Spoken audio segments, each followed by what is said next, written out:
కొడుకు తోడు వచ్చి అధికారం వాళ్ళు నాన్నగారు అంటే బాబాయ్ అవుతాడు. అతను వచ్చి చంద్రబాబు నాయుడు అధికారం ఉన్నప్పుడు ఇక్కడ ఉన్న భరత్ పోటీ చేసి ఓడిపోయాడు. మరి చంద్రబాబు నాయుడు బావమరిది, ఆయన అధికారం ఉన్నప్పుడు ఆయన ఎమ్మెల్యే అయ్యాడు. మేమెవరం కూడా పార్టీ అధికారం ఉన్నప్పుడు ఉండలేదు.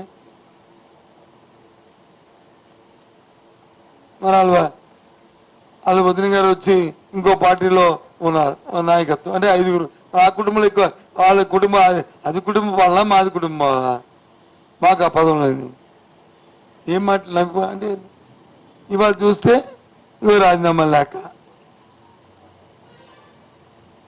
ఇంత దిగజారిపోతే ఎవరైనా దానికి మళ్ళీ నేను పోలీస్ కంప్లైంట్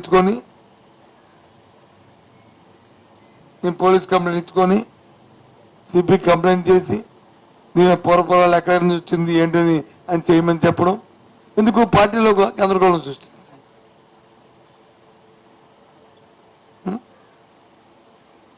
అవును కదా,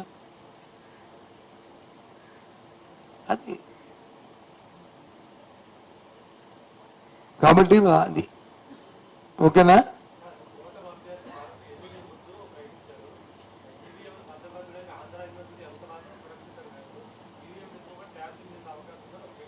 ఏమో అతను ఏమిస్తాను అవగాహన ఉండి మాట్లాడితే ఈవీఎంలు భద్రపరచడం ఆంధ్ర యూనివర్సిటీయా లేకపోతే ఎన్డి కాలేజీయా లేకపోతే ఇంక రఘు కాలేజీయా ఇంకోటి అనేది కాదు, అది ఎలక్షన్ కమిషన్ ఇష్టం. ఏం మాట్లాడతారు వాళ్ళు? తెలియని మనుషులు వ్యవస్థ గురించి అవగాహన లేకపోతే ఇలాంటి మాటలే వస్తాయి. వ్యవస్థ గురించి అవగాహన ఉన్నప్పుడు మాట్లాడరు. వ్యవస్థ మీద అవగాహన లేకపోయినప్పుడు వాళ్ళ వ్యక్తులతో మాట్లాడే మాట ఇది. ఎందుకంటే ఆయనకి వ్యవస్థ సంగతి తెలీదు, ఆయన వ్యాపారం చేసుకొని తెలుసు కాబట్టి ఆయనకి అలాంటి మాట్లాడాలి. ఎవరు కౌచర్యం ఉంటుందండి? మా కౌచర్యం ఆంధ్ర వాళ్ళ కౌచర్యం ఉంటుంది. ఏం మాట్లాడతారు? ఇంకేంటి అంతేనా? ఓకేనా? Join party. Thank you.